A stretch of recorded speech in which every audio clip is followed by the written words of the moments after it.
Hey everyone, it's Adam Biter here for Adam Peyton's Album Talks. We're doing it a little bit earlier today, but this is our 21st episode, our first after our very special double feature episode last week. Um, Today we're going to be doing Bringing Down the Horse by the Wallflowers, and as soon as my co-host joins me, we'll be ready to begin. Oh, there he is. Awesome. Looks good. Hi, Libby. How you doing? Hi, Aunt Danielle. Good to see you guys. Very good to see you.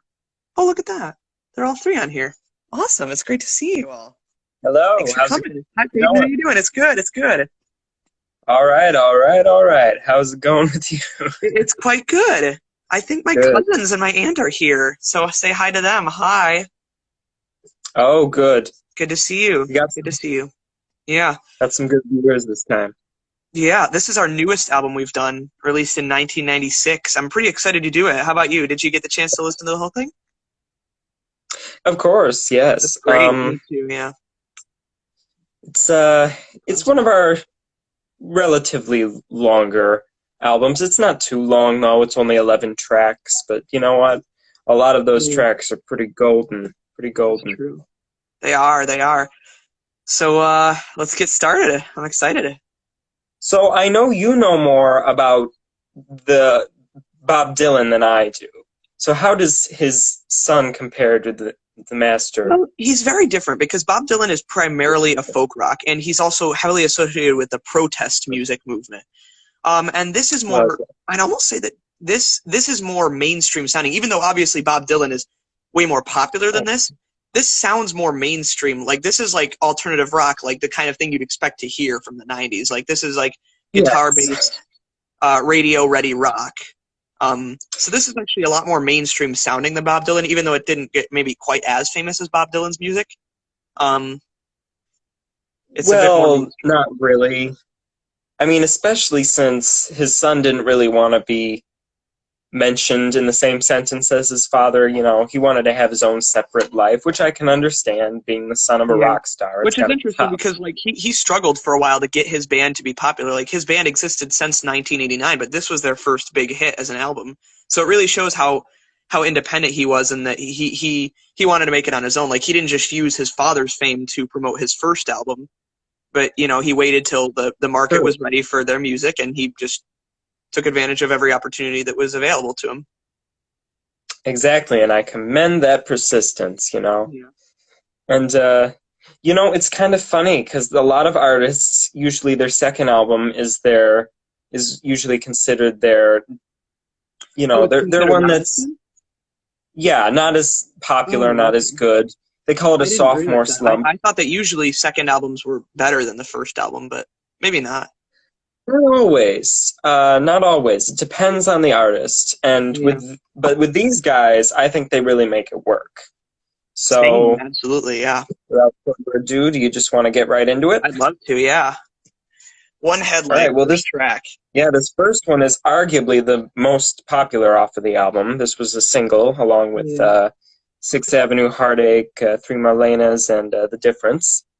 So, which are all coming up, don't worry. Yeah. But as for an opening track, I'd say this one kicks butt. This is a really strong opening track, and it's a little long, which is almost sort of like a Bob Dylan thing, where he would like sometimes have longer tracks, like a Rolling Stone. Even though that one became very popular, it was obviously a very long track for an opening track. But they really make it work. Like even though it's a little more than 5 minutes long, like it's got the good vibe. It's very radio ready. Obviously, they had to cut it down a little bit for their music video and their radio edit, but they definitely have a really strong song, and the chord progression is superb in this song. I think Definitely, it's a great definitely. song. It's definitely one And of my it's favorites. not, yeah, it's not the only 5 minute song on this, but honestly, they don't really need to condense it anymore. I think it's perfect the way it is. Yeah, same, It's got same. the thundering chorus, you've got Yeah, but it's also got kind of like a soft uh, it does. verse style. That's part of the coolest thing about the song is the volume contrast between the verses and the chorus. Like some songs are just super high energy the whole way through, and then this one is just it sort of is a grooving verse, and then it gets really intense with the chorus. Exactly, yeah. And I then mean, There's a There dobro are a solo. couple songs on here that do that, but Yeah. Do you know about the instrument the dobro? It's like a really it's like no, a I really don't. slidey, really like loud and hard guitar. It comes near the end. There's a great dobro solo. Did you hear that part? That was the dobro Yes, solo. yes, And I recall that. I don't know who's playing dobro on this, but that's great. And then the other one wanted to talk about is how great Rami Jaffee. He was the keyboardist for the Wallflowers originally, but he actually went on to be the keyboardist for the Foo Fighters with Dave Grohl. Really? Really, yeah. And he was the keyboardist on this album, and he just does a rocking job. Like his Wurlitzer organ, he's got his keyboard going. He's got the, as far as instrumentalists go on this album, he's got the biggest handle on like the feel of the album, and like he really directs the flow of the music sometimes. Obviously, Yeah, Dylan is it's more in the got a leading role, but he gives the album its backbone in some ways.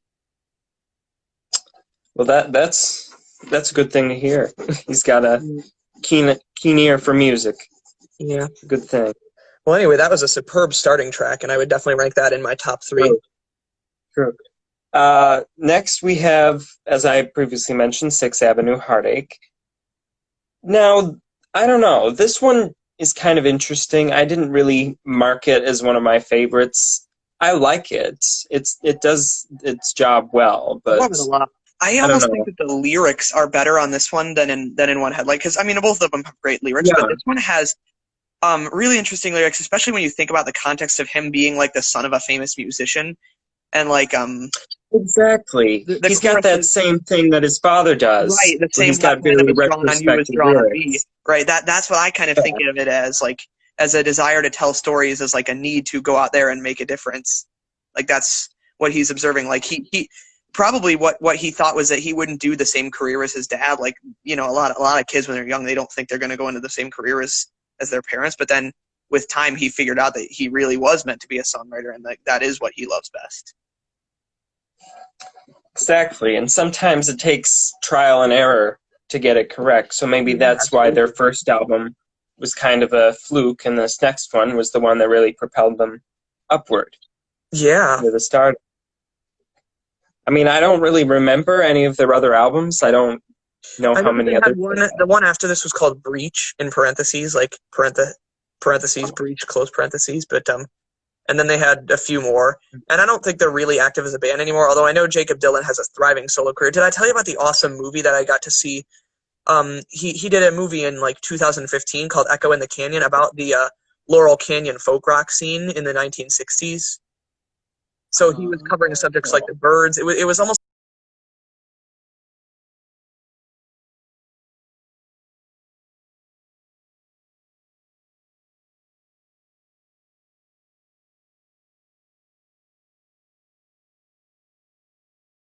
a super group of. But yeah, it was an You awesome movie. paused there for a minute on me.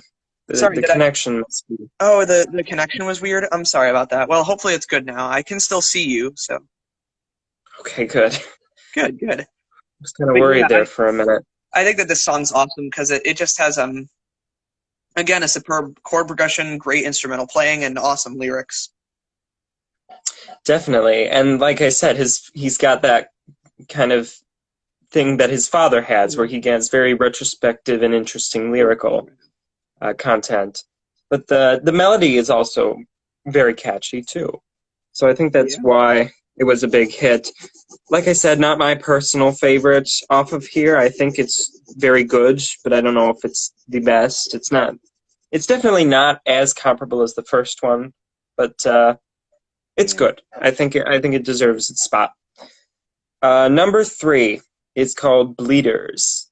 Ooh, I kind of like this one, and this one didn't become a single. This one of all the non-famous ones on this might be my favorite of all the non-famous ones because it's got a great drum. I love the production values. Part of the cool thing about this album is it was actually produced by T-Bone Burnett, who used to play guitar in Bob Dylan's backing band during the 70s. Really? So in a way, it does have that connection to Dylan, but I mean, by this point, Burnett wasn't really affiliated with Bob Dylan anymore. But he produced this album, and it sounds just the sound of this album is so rich and very like the drums have great reverb. You know, you have you have this ascending chord progression. It's great, and I love the sort of unorthodox structure of the chord with like the chorus. The sort of unorthodox structure of the chorus having 6 lines instead of 4. Um, Yeah. it was kind of funny. Like I sometimes mean, you would expect the chorus to end with "but everything just bleeds," but then he tacks on those 2 extra lines at the end. They say you're only sad and lonely, and no one is impressed. But it's hmm. I love that chorus because it's so unexpected. I mean, and sometimes you need to mix up the chorus structure in order to Yeah. make a song more interesting. And this is definitely an interesting song. Apparently, he wrote, uh, Dylan wrote 7 songs off of this album in between their regular sessions. So this was one of them. So it's pretty impressive that it turned out as good Wow, as it yeah. did. That's really Much like the first 2. so. Yeah, All I right. love this one. I think it's got great lyrics and music. Certainly. Now we're getting into the meat of the album. 4 is called Three Marlenas. And it's got such an interesting title. I don't know what that could I pertain think to. it's Maybe talking he about like dated 3 3 girls different named versions of Marlena. the same person. I think Marlena is like one person, and he's talking Oh, about like so the it's 3 like her different different sides of her. sides. And what Yeah, I so like interestingly her heard is a personality theory that type. the song has 3 verses, and that each verse focuses on a different side of her. So like the first verse is like the very like wild like um uh very like crazy side that like wants attention and like um and then the second side is like the more romantic side where like you're wishing on stars and you're like praying for true love, and then the third side is like letting down your top and just letting your radio play like um Mm. just like the desire to be free above all else. And so those are like the Oh, 3 sides to the one that wants attention, the one that wants romance, and the one that wants to be free. So like it's almost like an examination of how those 3 desires can exist in tandem with each other inside one person, and how those desires often conflict with each other. and you don't often see that in a song where they describe the different complexities of a person, their Yeah, layers. I mean, it's sometimes you see it, but not too often. It's pretty fantastic. yeah, it's a really great song. I love what they do in the bridge in the instrumental bridge after the chorus too with the with Rami Jeffy's chords where he plays and it really throws you for a loop is where he goes and he goes from a major chord to a minor chord like um Wow. it's So he it's gets really weird. toes the line between the I two. love that little chord progression there. Yeah. So Three Marlenas, that's a great song. I love that one. Agreed, agreed. I put that as one of my favorites. Number 5 is The Difference. This is a And fun one. it's got a great opening to it, don't you think? Yeah, with that drum lick and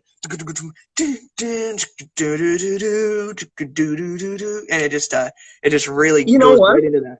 Super It energetic. almost gives off a Tom Petty and the Heartbreakers vibe with this song, You're in a right. You're way. right. It sounds a lot like a Tom Petty and the Heartbreakers song. Yeah, that that was yeah. That's kind of what I was thinking too. It's super energetic and it's super it's just a fun loving I mean, song. that's kind of what they've been compared to before, too. Yeah, and it's got a funny little paradox of a chorus. The only difference that I see is you are exactly the same as you used to be. That's just a funny line, isn't it? Yeah, there's so much irony Yeah, entrenched that's a within this. fun I line. mean, that's kind of the mood of the 90s anyway. Everything was Yeah. also ironic. You just have to get it, Right, right, right. Everything you kind of know, has like a hidden meaning or a kind of a an underlying message to it. right, right, yeah. I don't know. Did the Indigo Girls do that a lot? Because I know we've I reviewed think one of so. their Their albums lyrics are before. very, very complicated. A lot of the times they have very poetic lyrics. I mean, I was thinking about like "Love Will Come to You." That's a great one. Virginia Woolf has superb lyrics. Really, that whole album is chock full of great Yeah. lyrics. The lyrics of some of their other albums, like "Shaming of the Sun," are much more political. And then some of them, like the ones on Rites of Passage, are more about love and interpersonal relationships. But then "Shaming of the Sun," you get these really political, lyrics. You're coming at like a time when there's like all this controversy surrounding Clinton's presidency and all these weird Oh, happenings in America. It was a very tumultuous time, and you got this fantastic album chock full of political lyrics. And this album came around the same time, but this is more like a album that's complex in terms of romantic lyrics and lyrics about living life and it's funny because you don't really see that too much nowadays. You will, I'm sure, if you poke around, you'll find it, but it's not as prominent anymore, or at least it doesn't seem like it. Yeah, I know what you mean. It can be hard to find good lyrics sometimes.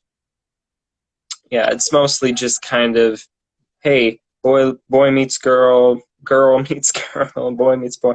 You know, I'm trying to be as inclusive as possible. Yeah. Well, unfortunately, the music industry is not as inclusive as possible. It's mostly. Oh no, it is not. Well, that's where independent artists come in, and that is where I think the next wave of new talent will come in. Because, I think Billie Eilish is an independent artist.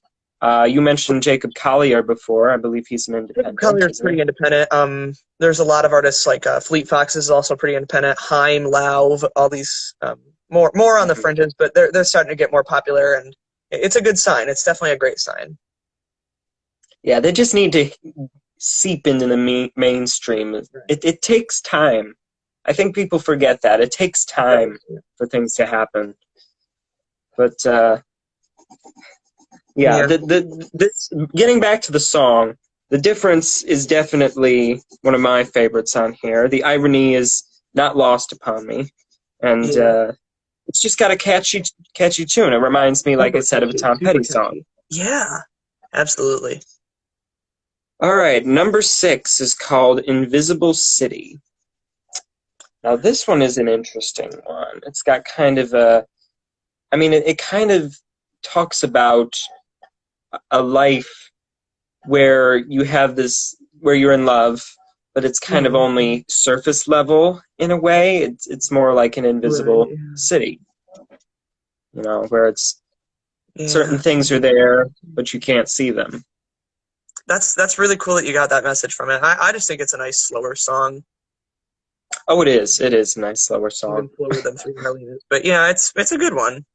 Comes at the right time in the album, I would say. Yeah, I didn't place this as one of my favorites. I just think it's a cool title. I like the title of it. Same. But the next one, all right, now out too. This one's a fun one. It's called "Laughing Out Loud." And now, for those of you who may not know, LOL means laughing out loud. Not lots of love. Yes. Have you seen Please stop it. Where the person thought that it meant lots of love? I don't know how many people do that anymore, though. That could just be a past thing. Oh, I'm sure there are people who still think that, though.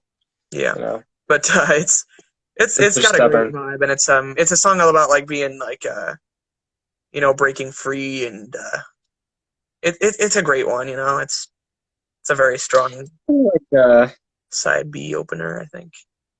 Yeah, and it's got it's very calming mood. It's just kind of like you're sitting in like on like a picture like a porch, and you're just sitting with some friends, maybe having some drinks and stuff. You're just telling stories, laughing to each other. That's kind of how it felt to me. Yeah, absolutely. It's just got that very calming, soothing, almost like a summertime vibe to it. Mm-hmm, yeah. All right, number 8 is Josephine. Oh, I love this. I think that out of all of the slower songs on this album, this is my favorite. I placed it as one of my favorites too. And it's got just such a memorable chorus too. Like as soon as I heard the chorus, like that's such a memorable chorus. Like, and I love all the rhymes they do. Like, and all the near rhymes too. Like you're so good to me, and I know it ain't easy, Josephine.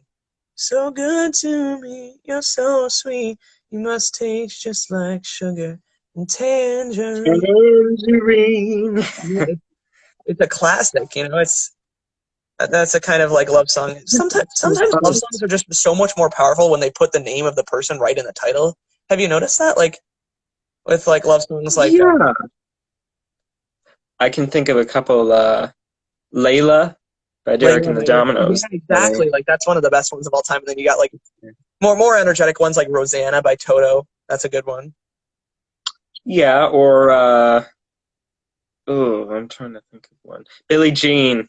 Billie Jean. Well, I don't know if that's so much of a love song as more of a like, songs trying to. It's more of a pop song. You're right. Free one of the responsibility of fatherhood. But it's I guess. Sort of. I guess you could say that.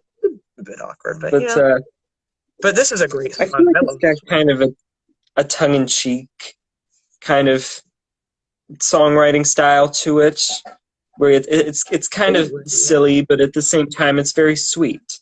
Like Josephine, it's just like sugar, tangerine. You know, you just think it's kind of cheesy. He acknowledges his own failings as a partner, like how he's sort of unreliable and I mean, but it kind of presents be his girlfriend, and he really appreciates her for making the effort. It kind of presents a more realistic type of relationship where both parties need to sacrifice in order to make it work. Yeah, and I think it's kind of a sweet sentiment too. It does have a sweet sentiment. Yeah, I might even rank this in my top 3. Oh, I definitely put it. I started. That's how I tell if I really like it. I put a star next to it. That's a good method. I like that method. Yeah. All right, number 9. God Don't Make Lonely Girls. This is kind of a weird one. I had mixed feelings about this one. It's got good music. I don't know if I necessarily agree with the lyrics, though. The lyrics are kind of trying to push a narrative that I'm not sure that I agree with, like that basically no girls are ever lonely. It almost seems to contrast with the last song, because in the last song he's showing like genuine caring, like, and loving about a girl's feelings, and then in this one he's more just like saying like, hey, it's more cynical. Be with me, you know, because you shouldn't be lonely. Like, you should be with me. Like, it's almost more like it's more of a self-interested song.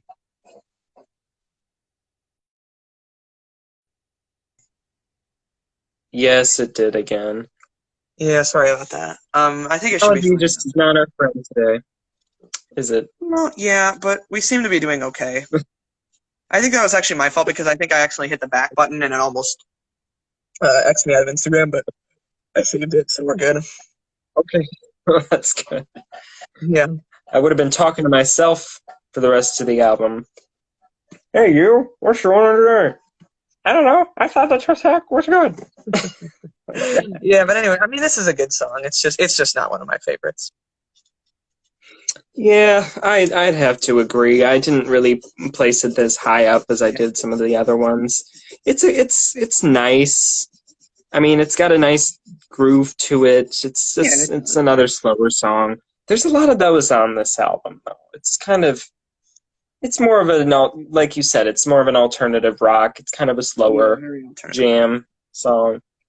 Although the first song might trick you into thinking it's going to keep it like that. I mean, there are some songs that kind of reel it back, you know? Yeah. But I'd say overall it does the job well. It does its job well. Yeah. But anyway, number 10 is called Angel on My Bike.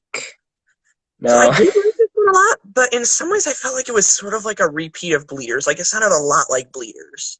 I don't know why it sounded like that to me. Really? I mean, it's good. It's a really good song, but it did sound a lot like Bleeders.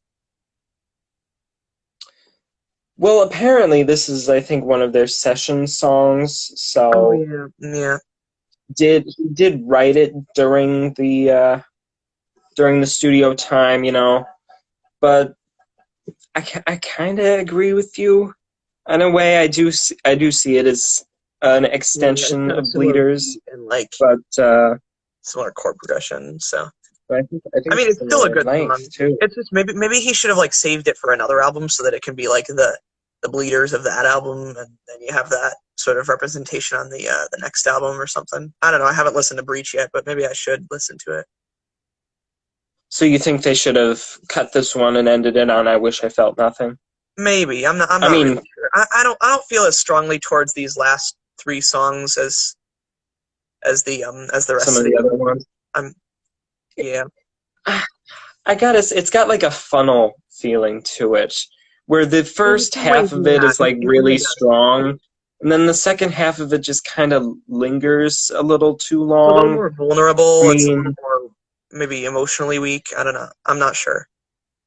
But it's still overall a good I don't album. know if it's emotionally weak because I think the last song is fine to end on. Yeah. Like I said, I wish I felt nothing. Yeah. I mean, it's kind of talking about, not wanting to feel anything Yeah, I actually after a heard something bad really sad relationship. is that it was dedicated to, and really the whole album, but this song in particular was dedicated to Leo LeBlanc, who was their pedal steel player, and he passed away before the album's completion. And his playing can Oh, be heard on some of really? these songs, but this song was kind of Oh. written with him in mind and his struggle with cancer. Well, that's nice. That's a fitting thing to do. Yeah. I mean, So I do like that this AC/DC song is just on did there as something a with tribute their to him. Although I yeah, think that it could have been sung a little better. I feel like sometimes his singing on this song is like a little bit out of tune and a little maybe doesn't weak. have the best timbre. But I'm glad this song was on there. Yeah, I think it's a good closing track. Yeah. I mean, it's a bit better than some of the other closing tracks we've reviewed so far. Mhm. Um, but again, the second half just kind of is okay. It just It's kind okay. of is there. It's there, you know. Right. I know what you mean, yeah. Well, I know by our reactions you think we're giving it glowing reviews, right? yeah. But anyway, I guess I'd give this album probably an 8.5 out of 10, and I'd say that my top three were One Headlight, Bleeders, and Josephine. Those were my top three. Okay. I gave it the same rating, 8.5 out of 10. Not the And solid rating. I'd have to say my favorite probably were also One Headlight and Josephine, but I would include maybe Three Marlenas and Yeah, that was Laughing also Out really Loud good. is fun. Yeah.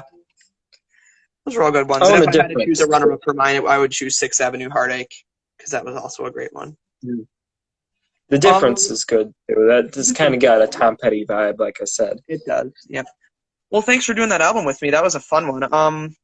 Should we Well, that's decide what we're good. doing next? I don't know if I'm going to be able to do it next week. But since we were able to Really? do it this week, Well, then we I know won't have to Hanukkah make. starts next week, so Yeah, but it's not and I really hope Hanukkah. you have a It's good my one. audition that I have that day, which is kind of a Oh, far-reaching thing. It's kind of going to be an all-day audition, and I'm not really sure if I'm going to be able to what are you take it. auditioning for? What? What are you Crane School of auditioning? Music. It's a great school of music in North New York. Oh, okay. Yeah, Yeah. I Um, gotta fill out some stuff. I How's created the an application account for my coming? applications. Oh, Common App? All right. I made an account for it just yesterday, so Common App? I'm Oh, a okay. little Well, that's behind. good. At least you're starting I now. mean, So, do you have ideas of what yeah. schools you're going to apply to? Oh, yeah. Well, I mentioned Fredonia, Villa Maria Yeah, those are all good. are like my top tier ones. That's good. Possibly GCC is another one. It's a Oh, Geneseo. possibility. Okay. Yeah. Yeah. I mean, I also have Geneseo that sent me Oh, stuff. SUNY I Geneseo. got a Yep. pile of I've heard a lot stuff. about SUNY Geneseo from Elijah Panzarella. Oh, really? Yeah. Is it It's good? mm, Decent? it's fine. It's meh. Well, All it's right. got its Well, ups and downs from whatever. It's fine. Don't not apply to not it just really. because it's fine. Just it's fine. No, it's not really grabbing my attention Forget I anyway. said It's just kind of forget I said there. anything. It's fine. You can apply to whatever you want. It's fine. Well, I mean, I just have a bunch of stuff from certain, and plus I have full email. I think I have like 3,000 emails now. Oh I got yeah, to delete a yeah, ton of me stuff. too. I took a big day to purge my email account. Yeah. Maybe a few weeks ago too. Yeah. But so I was thinking one of two things. I was thinking it might actually be fun to go right into a Bob Dylan album, and I was even thinking like something like "Bringing It All Back Home." That's one of my favorites from Bob Dylan's career, personally. Um, but then I was also Hmm. thinking we still have that Bruce Hornsby album we could do, which I would Well, also really, really love to do. and we got recommended the Monkees from Jake, oh, the Monkeys. music fan Jake. Check him out. Uh, I also had a good suggestion that would be What fun. were you thinking? The album 4 by Blues Traveler. Oh, by Blues Traveler. That'd be cool. Yeah. That'd be pretty cool. I thought you might like them because they got kind of that almost a Fish-like quality where they're like more of a jam band, but they have like a blues rock energy to them. They got the yeah. harmonicas and stuff. 1994. That'd be cool. You gotta We hear could put that one up his against harmonica solo. since they're kind of the same. Since they're kind of the same era and maybe even a bit of a genre crossover, we could put Blues Traveler and Bruce Hornsby up against each other. Do you like the idea of doing that? All right. When did the Bruce Hornsby album come out? It came out What year was that? 1993, so only a year before the Blues Traveler 3. album. Wow. And this Blues Traveler album was the one that actually propelled them into the stardom, much like this one was for the Wallflowers. That's great. But trust me when I say that 4 has more of an energy to it than this one, I think. It's just, there are some songs that might just go blow you away. Or at least in my opinion. I always love to have albums. I feel like some of the instrumental stuff on Harbor Lights is going to blow you away as well, because, I mean, he's got an all-star guest lineup for this album. Like, he has Phil Collins playing drums and singing on some of the songs. He has Jerry Garcia playing guitar. He has Branford Marsalis, who's one of the preeminent saxophone players in the world, and he has all these great instrumentalists. These really long improvisational tunes. It's a great album. It's a superb album. So usually when there's an instrumental solo, I'll love the song. Yeah, instrumental. Whether it's guitar, saxophone, piano, possibly drums. Sometimes that gets a little long for me. Yeah. But all right, I'm excited. At least a little more excited than I was for this one. But, you know, you're always going to have those albums that are just kind of okay. Yeah. And aren't magnificent, like blow you away. But I think it's a very humbling thing, because if we did albums that blew us away all the time, it would just kind of get boring. No, I know what you mean, yeah. I mean, I'm sure this was very exciting. Plan going forward, so I guess we'll probably skip a week going forward, maybe take a week off, and then just pick it up after this week. Well, do you want to do one the week before Christmas? Sure. I mean, as long as that's okay with you. Would it be the 19th? Is that okay with you? I believe so. I can check the calendar. Yes, I think it would. Yeah. 19th. Yeah. We could always do that, yeah. All right. Yeah. Well, so this has been our 21st album talk. Oh, wow. Can you believe we're already at 21? No, I really can't. Whew. Yeah. All right, well, that's about all I have. Well, me too. I hope everybody has a great day, and thanks for being here with us on Album Talks once again. Yes, thank you for joining us. All right. Take care. Bye. Goodbye.